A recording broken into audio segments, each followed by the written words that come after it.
Salamat po.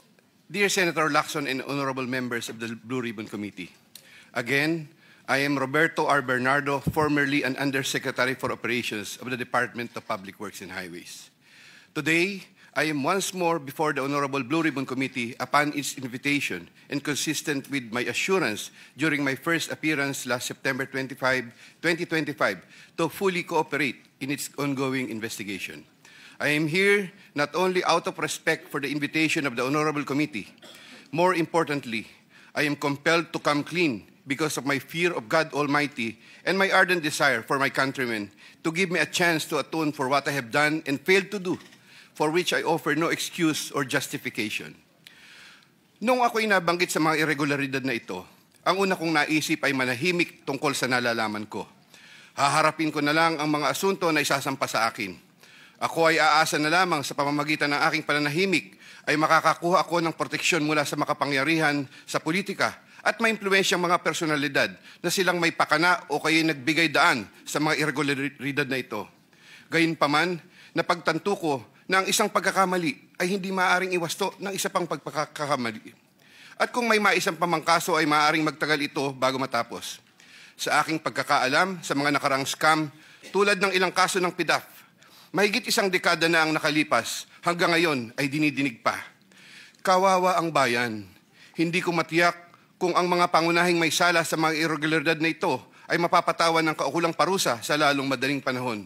Gayunpaman, umaasa ako na sa pamamagitan ng kasulukuyang mga pagdinig ay makakabuo ang ating mga mambabatas ng kaukulang batas na hindi lamang tutugon sa epekto ng mga maanumalyang gawain ito, kundi na rin makakapigil sa pag-ulit nito. The magnitude of the irregularities and how this have gravely affected and will affect our nation and its citizens cannot be overemphasized. I am committed to disclose everything that I know regarding these anomalies, particularly the complicated and ingenious ways by which these were carried out and perpetrated all these years. This, despite the serious threats to my personal safety and that of my family and loved ones. Mula sa aking paninilbihan bilang isang mababang laborer hanggang ako'y naging isang undersecretary, napag-alaman ko na ang profesional na kakayahan at integridad ay maaaring hindi sapat upang matiyak ang tagumpay sa profesional na karera ng isang tao. Nakapaloob sa isang tiwaling sistema kung saan ang isang tao ay pinangakuan ng biyaya o kaya'y pinipilit na lumahok sa mga irregularidad.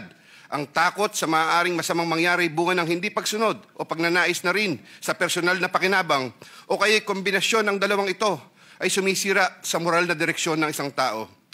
Lalo na kung ang mga dapat na may pangunahing kakayanan na humadlang sa masamang gawain ay siya ring may pakana nito at nagbibigay daan dito. Naniniwala ako na hindi lamang ako ang nakaranas sa sitwasyong ito.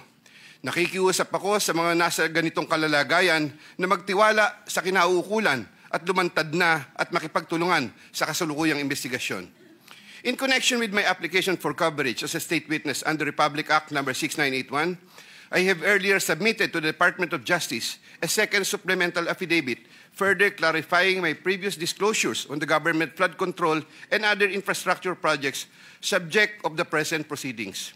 Once again, with the assurance of the Honorable Committee that my rights and benefits under RA 6981 shall be respected, I will be submitting the second supplemental affidavit to the Honorable Committee with the prior authority of the Department of Justice through the Honorable Frederick A. Vida, Acting DOJ Secretary, as set out in an authority to disclose, which I am likewise submitting to the Honorable Committee.